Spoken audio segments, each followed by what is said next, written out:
Before you out yourself on anything, recording today's conversation because we've heard from a number of people who are unable to be on the call today, but are eager, not anxious, but eager to hear from our Presbytery's financial consultant, the esteemed ruling elder, Eric Herzog, who has been living, breathing, eating, and sleeping coronavirus-related questions, particularly financial questions related to the season that we find ourselves in. I know that lots of you feel like you're well-versed and your own local expert on some of these things, and that's great. Sometimes it's good to hear some reminders that, gosh, you know, for once in this pandemic, the decisions were good and they're holding firm. And I know for a fact that there are some of you who have expressed a desire to hear both what has been and what is still available in terms of financial resources and advice and best practices, because you were very distracted by like the Mary and Martha story says, and were consumed with online worship 8 weeks ago, and we talked some about finances. So Eric, thanks for being with us. I know that you are just covered here, and your time is precious, and we are very grateful to have you with us. If there's anything you want to share on the screen, feel free. If this is an all verbal conversation, that's great. And previously, you and I agreed that you'd be open to some questions, which is something that you do very, very well, responding to questions. So without further ado, here's Eric, everybody. Good. Well, it's afternoon now, right? Good afternoon, everyone. Where you are, it is. John, I want to point out that both John and Jill, I love the backgrounds. Those are great. So as Jennifer had discussed this with me, as far as having a conversation with folks and talking about some of the financial resources and things that are out there, where I thought it might be best for us to start, and I'm going to go ahead and share a slide here on my screen, if I can figure out how to do this. There it is. These were conversations, and can you folks all see my screen okay? Yes. Can everybody see it? Okay.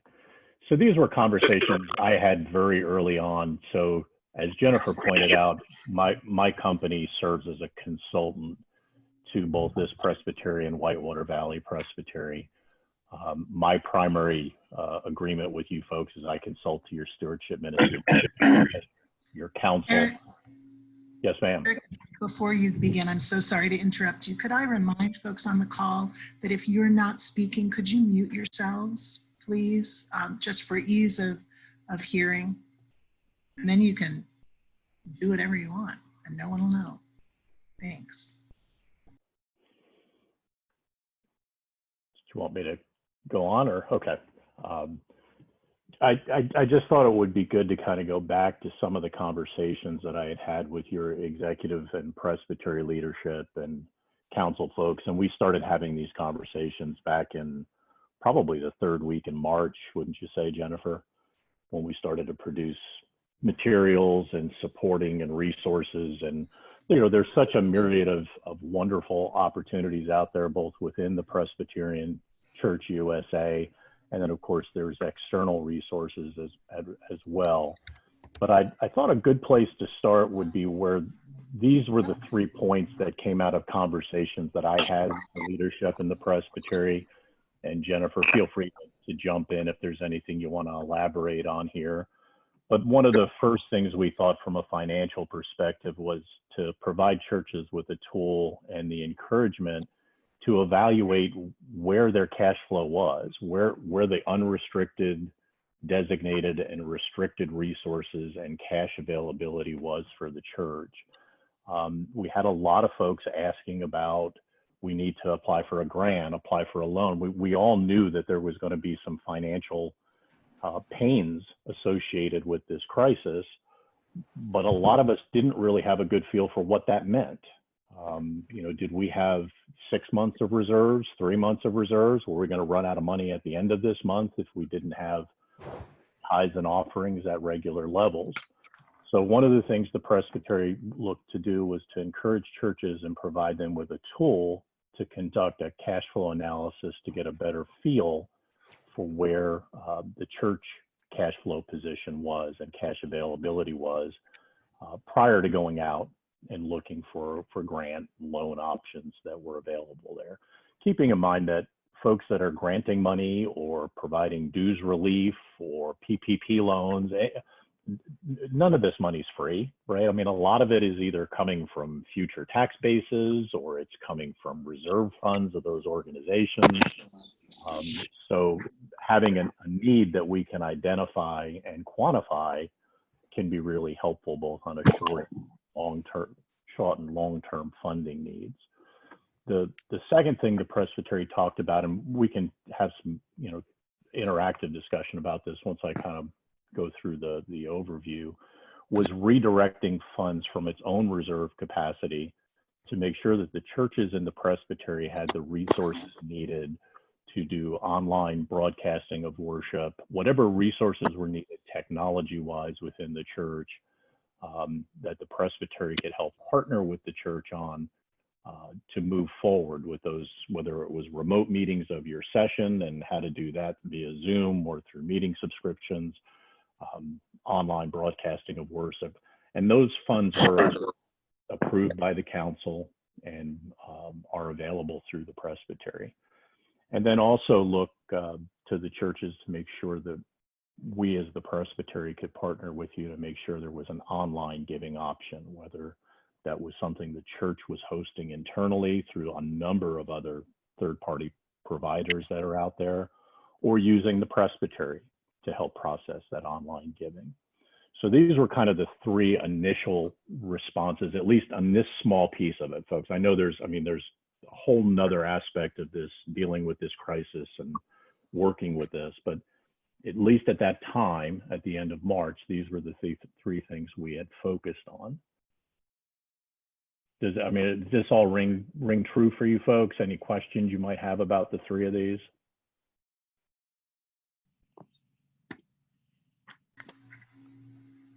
Okay, well, it's going to be a short meeting. That concludes my presentation with you folks today. You had a phrase, this is Bill Burton from First Presbyterian in Elkhart, Indiana. Can you hear me? Yes. I can hear you, Bill, thanks. Okay. You had a comment, something like funds are available through a council.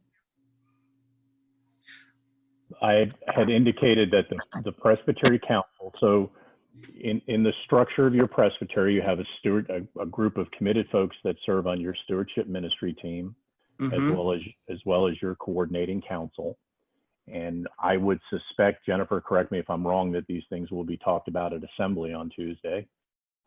Okay, that we're trying to not only find resources to provide the churches, but also the ability to provide grant funding in certain areas. Okay.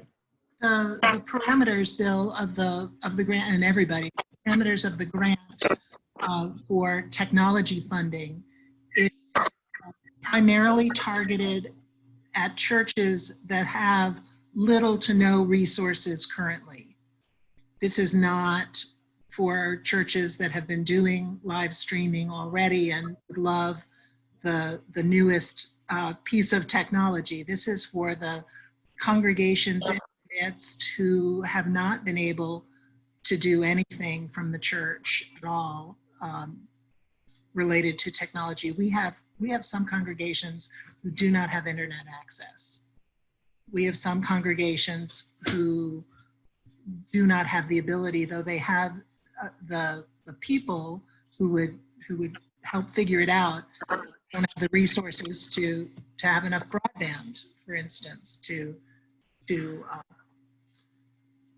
broadcast worship services. And so our hope is that we can identify those churches, and we've sent out a note to those we know, and are happy for folks to contact me or Alan Griffin, who's the chair of creator of COM, to see if you all qualify. We'd hate saying no, but we know that there are some folks who need to run up to speed with some of them who want to start getting there. And the online giving piece is important too. That's not a very costly thing. And Eric has outlined a couple of options. You know, if the church is not able to receive online donations themselves, we can work with you as. Okay. Thank you very much. Thank you. Yes, I think the primary goal from the presbytery was partnering with the churches to help and provide that assistance as quickly as we could. Of course, evaluating your cash flow and evaluating where you are from a financial perspective is we saw as a starting point. I have to be frank with you, I've not received very many questions from churches as they're trying to complete the cash flow analysis tool that the presbytery sent out. That's possible that it's pretty self-explanatory. That may be the reason, and that's great if that's the case.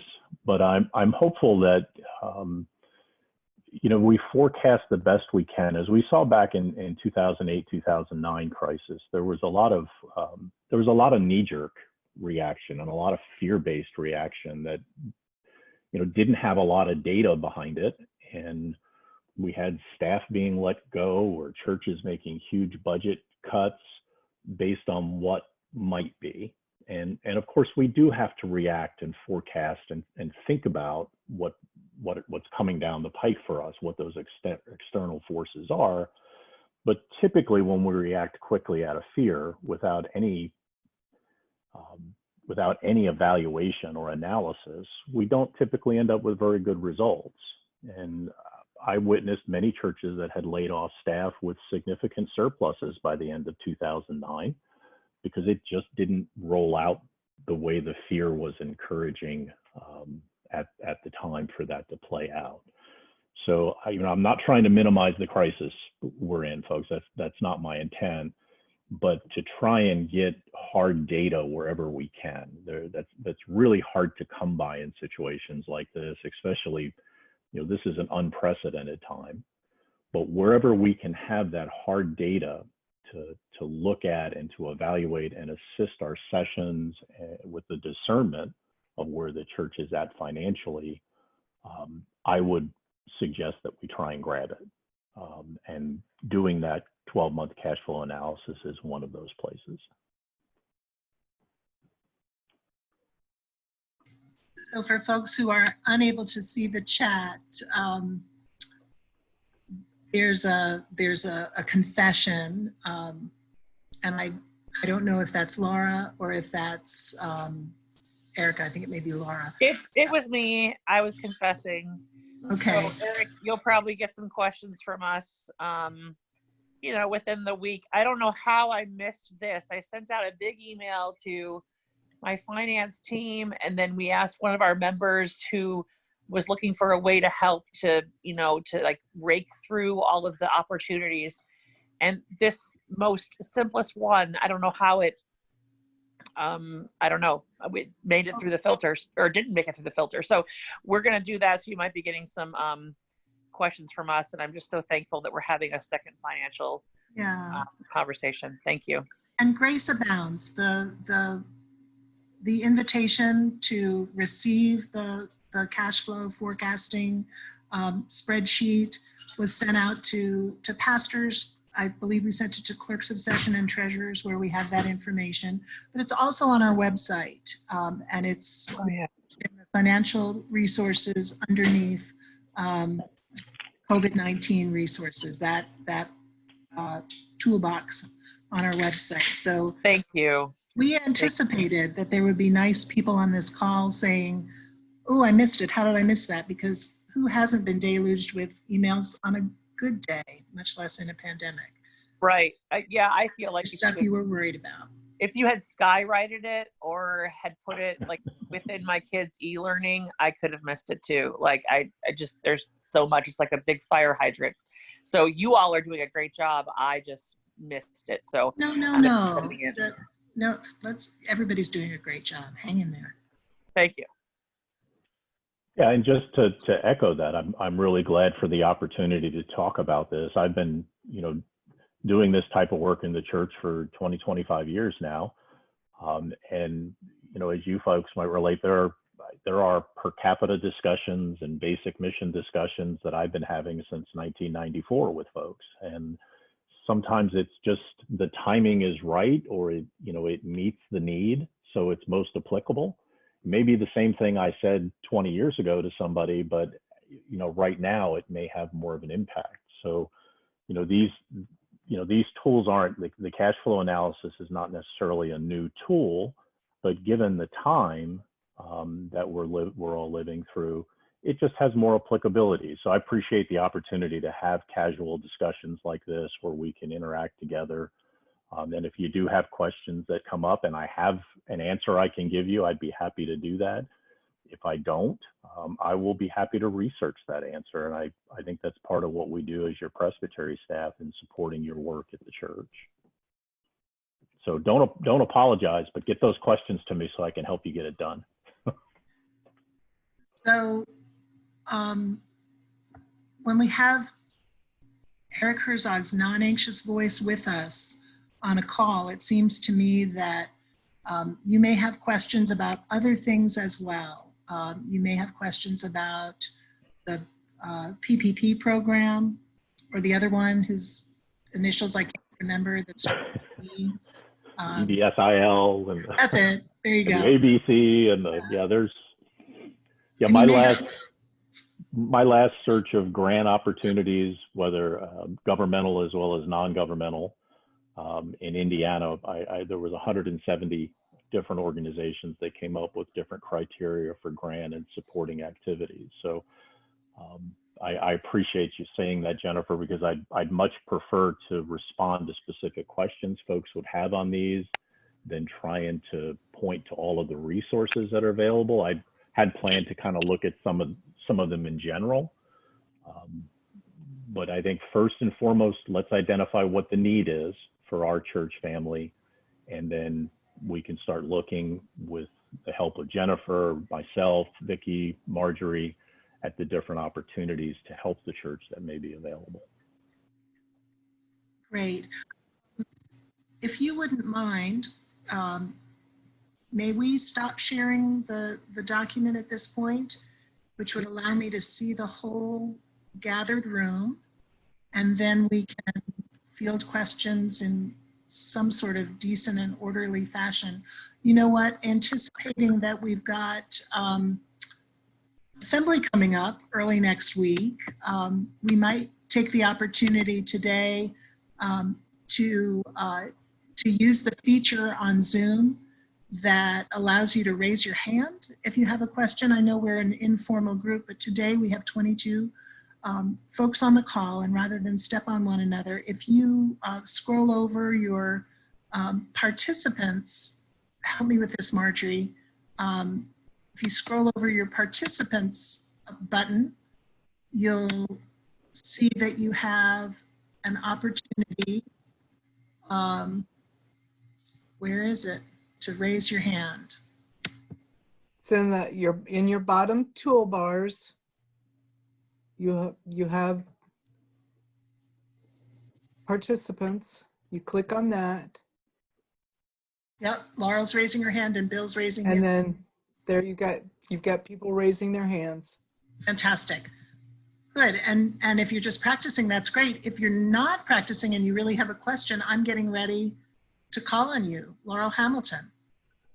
Yeah, I submitted this too through the chat, but my treasurer steadfastly believes we have no need for online giving. A portal of any kind. I've encouraged it, but Session won't move on it without her approval, and she's also part of Session. So best suggestions to try and help this congregation treasurer move forward, please. It looks like Laura Kittle from Michigan City has spoken to this in the chat. So Laurel and everybody, I'd invite you to look at the group chat. But Eric, you've got lots of ideas about online giving. Well, I Maybe- guess, yeah, the first, thank you for that question, Laurel. I think the first question I have is what the concern is for the treasurer in online giving. Is it a security concern? Is it, is it a lack of understanding of how to set it up? I mean, where is the concern coming from your treasurer? I think part of it is she's been in this position for 25 years and therefore change is a dirty word. And she's a longtime respected member of the congregation, so nobody sees a reason to disagree with her. Okay.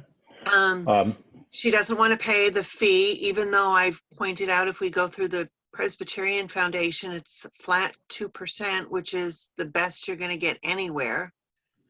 And so we're stuck, and I have no idea until our next session meeting what our giving is, because she does it all on paper and pencil. Well, I think there's several issues going on around that that exceed beyond just on the online giving, and part of what this presbytery has done is has contracted with Books in Order to provide consulting services directly with churches. And one area of my expertise is in church management systems, where we integrate membership information and contributions information with our accounting. So that's something I've worked in for a number of years. And the presbytery, through that partnership with my company, provides that support and services to the churches. So the immediate concern of online giving, I mean, I'd be happy to speak with your treasurer directly. I'm a little bit kind of picking out of the air here how directly to respond until I can figure out where most of the concerns are. For example, the presbytery, like the Presbyterian Foundation, if there's a comfort level working within the presbytery can very quickly and easily set up online giving for the church, where it would move as a pass-through through the presbytery books. That may provide your treasurer a semblance of confidence, because you guys are probably already working with the presbytery as far as sending, per capita, basic missions, special offerings through the presbytery office, and the presbytery sending statements and receipts. So there may already be an inherent comfort level working through the presbytery for that type of online giving. And while it's not 2%, it's 2.2% is the fee that you pay through the presbytery system. But again, the presbytery has established funds and funding to try and offset some of those costs for our churches to encourage that. Okay, let's connect when this is over. Yeah, I'd be happy to. Thank you.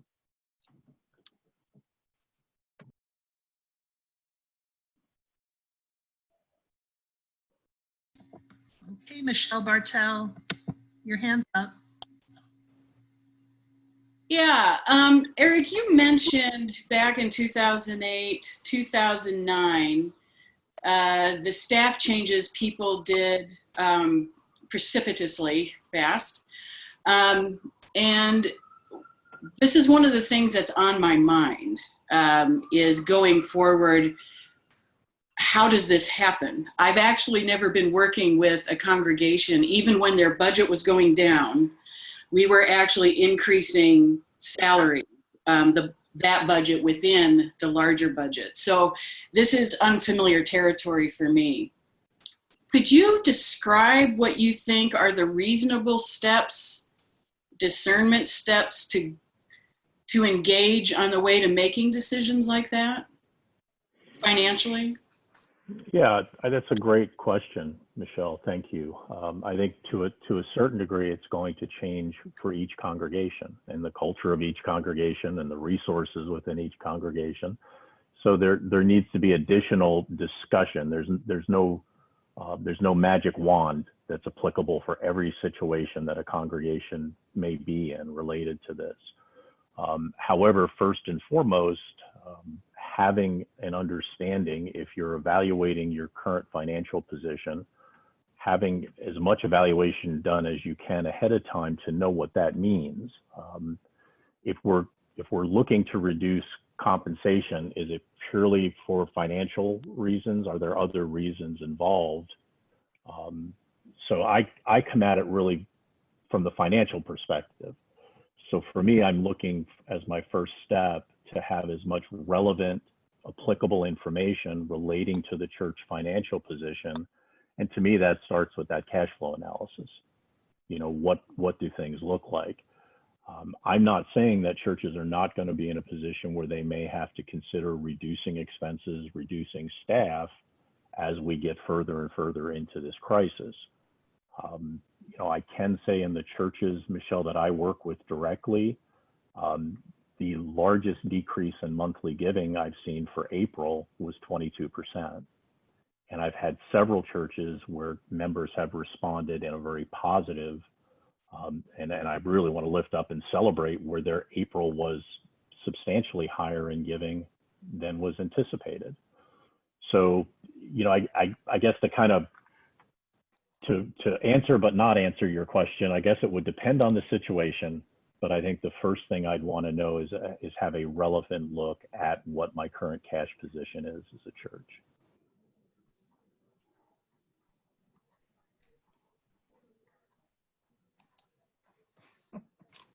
If I could tag on one thing to that too, when you're looking at your cash position at the church, you're also looking at your unrestricted and your restricted. So oftentimes at the church, we have, you know, one number in our checking account, our investment accounts, or maybe we have separate accounts, and that's how we do fund accounting, is using separate investment or savings accounts. You know, the unrestricted cash flow is what we're typically looking at for our operating ministry budget.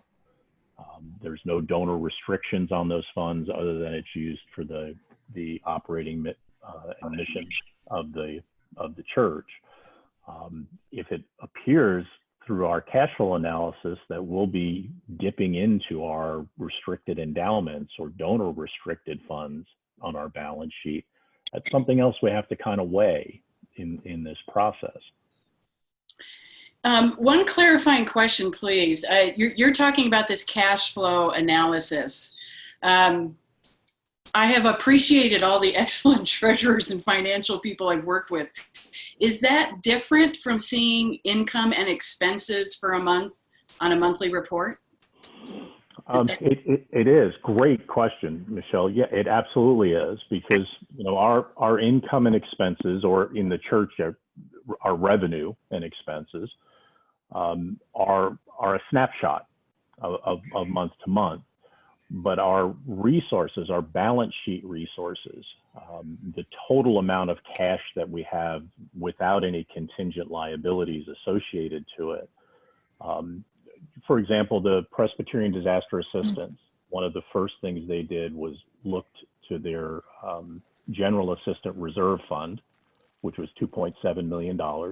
It was held in reserve for a response to a crisis just like this. And they've been responding with $7,500 grants and other forms of assistance using that reserve capacity. That reserve capacity doesn't necessarily appear on an income and expense statement for PDA because it's held in reserve on their balance sheet, you know, the held for a rainy day type of thing. Well, it's raining, so those reserves are being brought to bear. And it would be the same thing for our churches. We have funding on a month-to-month basis to cover our revenue and expenditures, but then we may have additional capacity on the balance sheet when we evaluate our total unrestricted cash position. Did that make sense, or did I make it more confusing than it had to be? Because I've been known to do that. It is hugely helpful. Thank you very much. Other questions or comments? Eric, we know that a number of our congregations have applied for dues relief through the pensions Would you be willing to spend a moment or two providing a brief overview of what that is? Sure. And for folks that aren't familiar with that, the Board of Pensions has been offering either dues relief or deferment, depending on the financial position of the church. So again, we keep coming back to that step one, because without having an analysis of your financial position, it would even be difficult to communicate to the board that need as to whether you needed a dues deferment for a period of time, or you just need a dues reduction. I think in addition to the Board of Pensions, Jennifer, we've seen a number of our partners through our connectional system, whether it's, the Presbyterian Disaster Assistance or the Board of Pensions, Presbyterian Investment and Loan, immediately responding to want to work directly with churches and presbyteries and synods to try and be of as much assistance as they can be. The board program is really pretty straightforward. It's a telephone call to the Board of Pensions to discuss the church's situation and the need to reduce those Board of Pensions healthcare fees for a period of time. And I think we probably had maybe a dozen or so. Jennifer, am I overstating that? That's close. Churches in the presbytery request that assistance.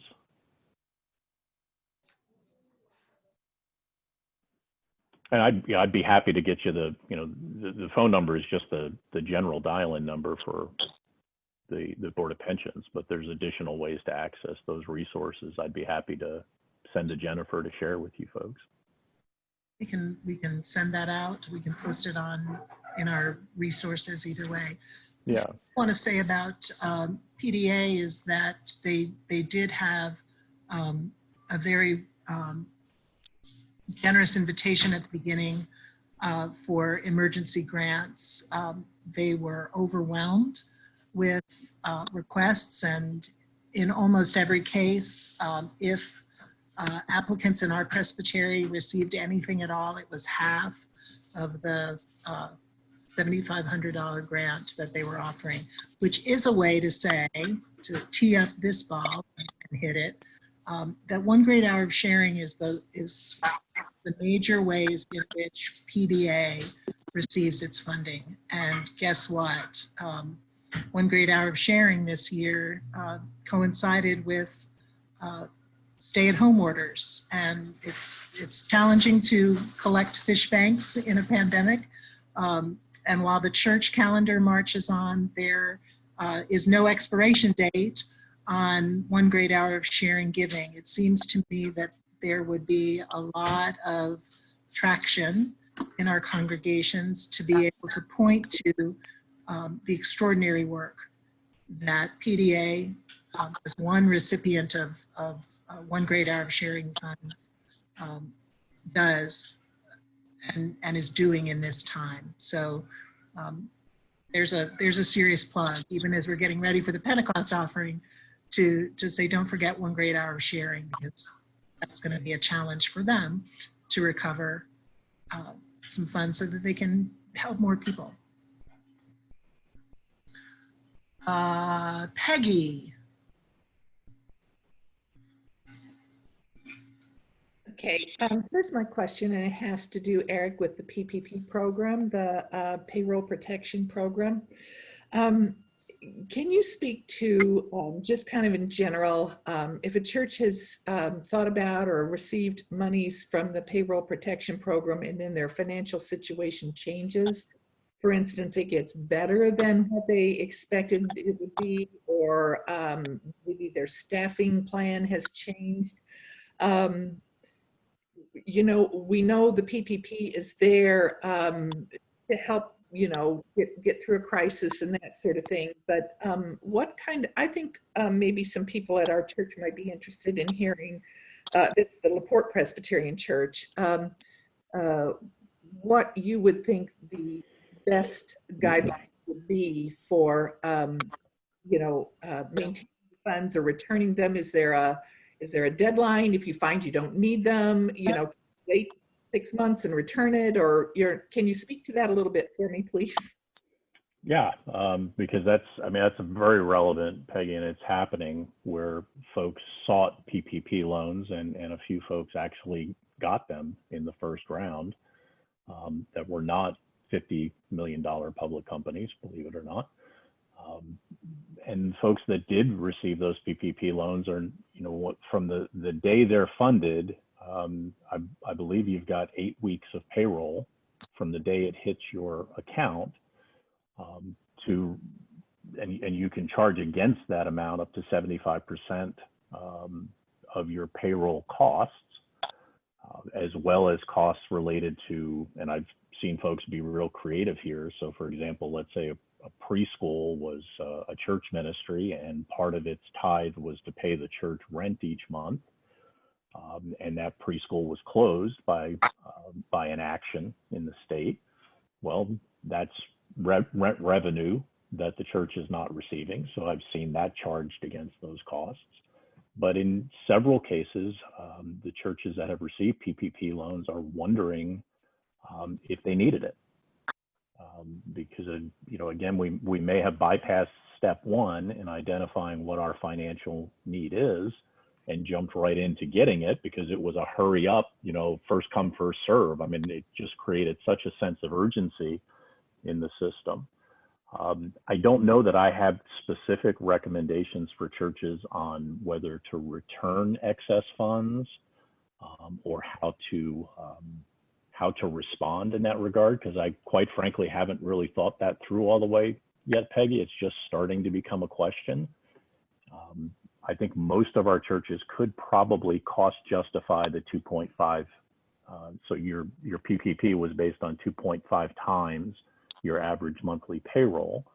And typically between, utility costs or that, a preschool that's closed and you're not receiving that revenue anymore and payroll costs, we could typically justify the vast majority so that those monies are not a loan, but a grant, which is typically the goal.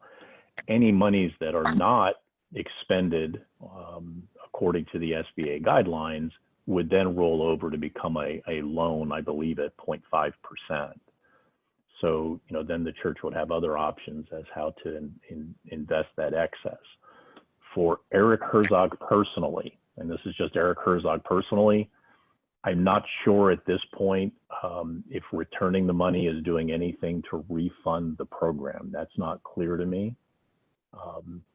I did read an article yesterday that seemed to indicate that many of these public companies that have been returning these PPP loans they received, that's helping to fund the $1.2 billion that remains as of this week in the loan program. So that would be encouraging to me, but I'm not 100% sure of that. So I don't know if I'm quite ready to provide that as a direction to say, hey, if you don't need it, give it back. There may be other avenues for that to assist businesses or people or members of our congregation in other ways. As you learn more information, would you be willing to share that, please? Yeah, I'd be happy to. I'd be happy to. Great, thank you, Peggy. Erica, you had your hand up. I did. I have a specific quandary, but I wanted to see if I could make it more general so that it could be, beneficial for the group call. I'm looking for a way to sufficiently frame, and maybe I've already done it, you can tell me I have, but I'm looking for a way to sufficiently frame a conversation about the importance of investing some of our reserves for the greater return in the future. And this is specifically for us because we're applying for a grant where we would have to put forth some funds. And, there's going to be a concern because at this point, our congregation has, I don't know, I want to say a significant shortfall, but we do. And so a response to a session member to remind that a little investment right now could be a great return in the future, especially if it's for technology to continue to worship online. Because we know that there are going to be many people who won't want to return physically, even when and if we return physically. And, you know, there are people who are now worshiping with us all over the globe who are now giving, et cetera, et cetera. And I'm just wondering, sometimes I'd like to have the backing of a finance person because I'm kind of a dreamer and an idealist and a Pollyanna, and those things are good, but it's also good to hear from somebody who's really good at counting beans to reflect on that type of reframing. So just so I make sure I'm hearing you correctly, Erica, we're talking about making capital purchases or investments in the church infrastructure, technology, not investments in equities or stocks or bonds. Right, yeah, I'm saying investment, but yes, to put forth some funds. Basically, we're wanting to put forth some funds in the hundreds of dollars, even in a situation where we're having a shortfall in our general account, but yet, you know, what is the benefit of using some of our reserves that would then show its fruit in the future? I mean, of course, there's theological ways to talk about this. I just wanted to put out that conversation. If anyone else is having that quandary within their congregation where, you know, people will say, hey, we're struggling just to keep afloat. Why would we put forth any money for anything new right now? That's crazy. But to respond to that and saying, actually, that's the thing we need to be doing so that we're ready for the present and the future. Yeah, I guess I'm not sure I'd have a lot to add to the framing of your question, kind of provided that answer. Okay, all right. I mean, I think it's, you know, you folks are making it, I mean, whether you're a business or a church, investing in the infrastructure of the church, investing in technology, investing in things that support the mission and ministry and work that we do, outside of your regular operating ministry budget, can make tremendous sense for a congregation at any given time. Okay. Without, and I guess I'm not trying to be evasive, Erica, but without seeing specific financial position that the church is in, without seeing the specific balance sheet, it's hard to kind of say, hey guys, maybe take a look at this or that.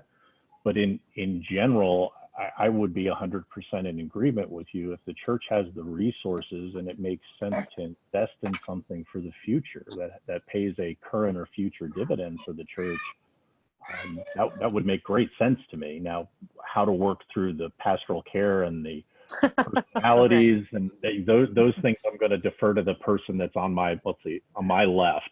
Well, I'm pointing to the right. Right. I'm going to defer to Jennifer on, but I'm happy to come in and support on any of the financial aspects of it that I can. Okay. All right. Maybe it was just helpful for me just to voice it. I'm an extrovert, so sometimes I need to just get outside of my head to feel good about a thought. So thank you all for listening in. I mean, it's hard sometimes in the face of fear, in the face of the unknown, to say we're going to take a step outside and move forward with an investment in technology that we may not see a payback on, and a lot of business-minded folks are going to see as, you know, what's my payback period? Is it 3 months, 6 months, 12 months? That can be a difficult leap, but looking at how and what's being supported would be really important. Okay. Oh, I need to mute myself because my children are loud. Sorry. They sound great. I love that sound. I'm not getting to see my grandkids very often, so I'm really enjoying it. Well, I would be happy to offer like a Zoom call just to listen to them for like, 10, 20, 30 minutes a day if you'd like. Thanks, Erica.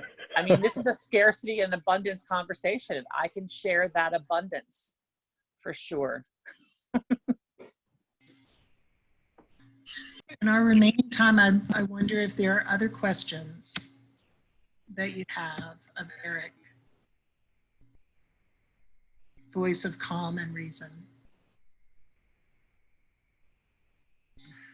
You're very kind. I don't feel like the voice of common reason lately. I think we should, I was getting ready to say, you know, I think we missed an opportunity 2 months ago for like a weekly story time with Eric call. You know, he just reads calm things to us. And well, guys, I mean, there are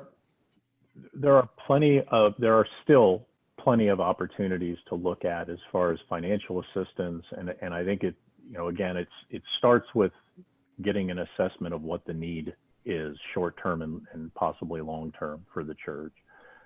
We're starting to get some more data that we didn't have back in March when we first sent that information out. We didn't even have, you know, month and March results. And I'm seeing now where, you know, we have month and April results, and we're starting to move into May. So some of the things that we were projecting on are now a reality from a financial perspective, and we can book it as such. And then looking at the future, you know, what are things looking like? Are we still looking at that original estimate that the end of June is when we may start to move back to some type of normalization into the third quarter? I know it's still really muddy out there. We don't know what the opening up of society is going to mean to the fourth quarter of this year. But we do now actually have some numbers that we can start to plug into this review and this analysis. And there are still resources available, whether those are technology related or grant related. Government, there are still government programs that are available out there. And I think researching and working with your church on those is something that the presbytery has continued to raise its hand and say, let us help. But as a starting point, we still need to evaluate where are we at. always start there. You know, it occurs to me that we should probably have a regular presbytery service announcement reminding folks or informing them if they're new treasurers or newly on session, that part of Eric's work with us is just this kind of thing: financial consulting, coaching, advice that's an email away, a phone call away. And so I hope you've gotten a taste today of how non-threatening it is and how wonderful it is to spend time with Eric Herzog and walk away feeling like you've learned something and you have some resources to explore and a person in your corner to consult. His title is very, very appropriate. So I hope you wouldn't hesitate. It's another example of your per capita at work. So I hope you're going to not flood his inbox, but that you forget that it's there, because he's so happy to help. You want to say anything, any last words about all that, Eric?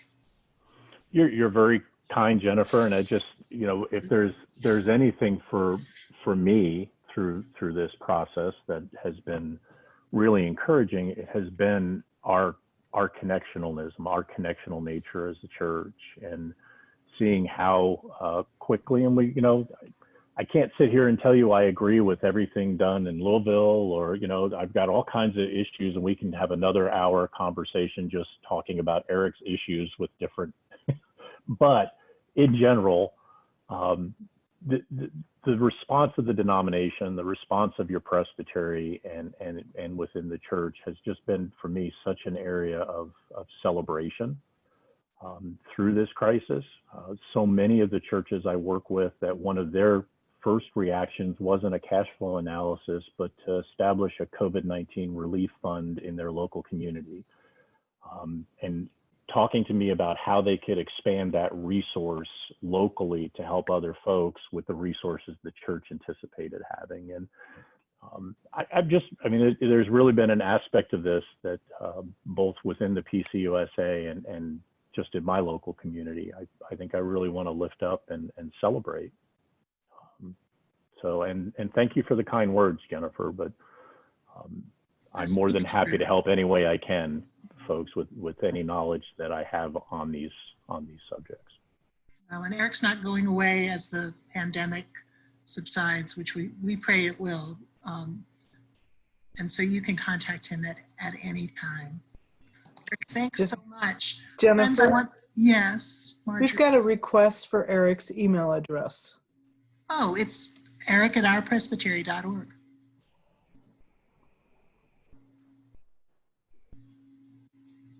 I'll type it in the chat.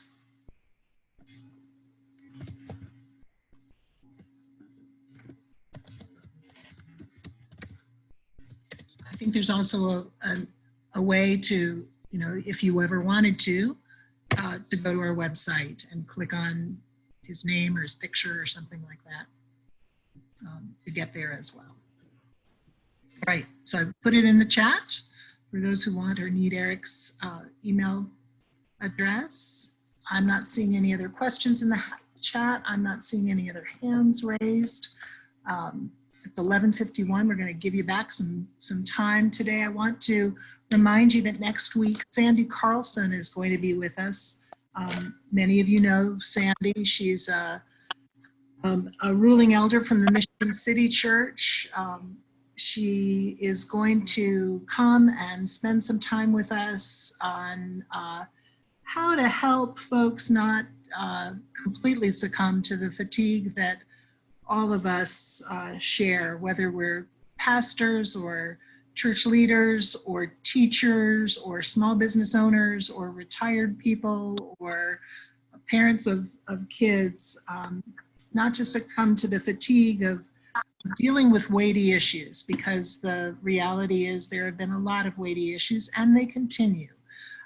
And it affects our ability to function and to cope and to serve well with one another. Many sessions and leaders are not of one mind right this second about reopening, and we're all over the map on some of that, and having some good resilient skills to share and to employ on this topic will be what we'll be gathering around next Thursday, same time, same bat channel. I want to thank you very much for being with us today. I would like to invite us to close with a word of prayer. Let's pray.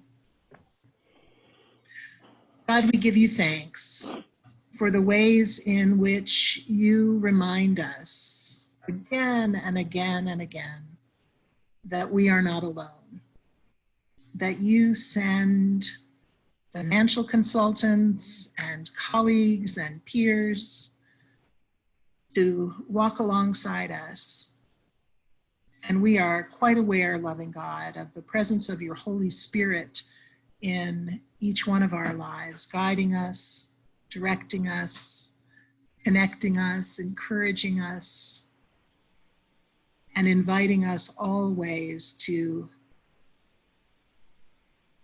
spend moments apart for rest and renewal, and moments together for collaboration and the benefits of community for which you created us.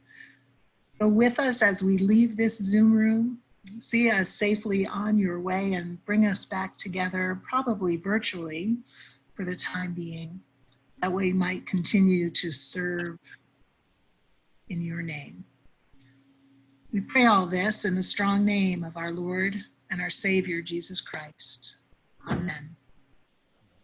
All righty, friends. Thanks so much. There'll be a recording and we'll let you know how you can access it. Take good Thank you. Bye, friends. Peace be with good you. day. Bye. Just got here. Too late. Maybe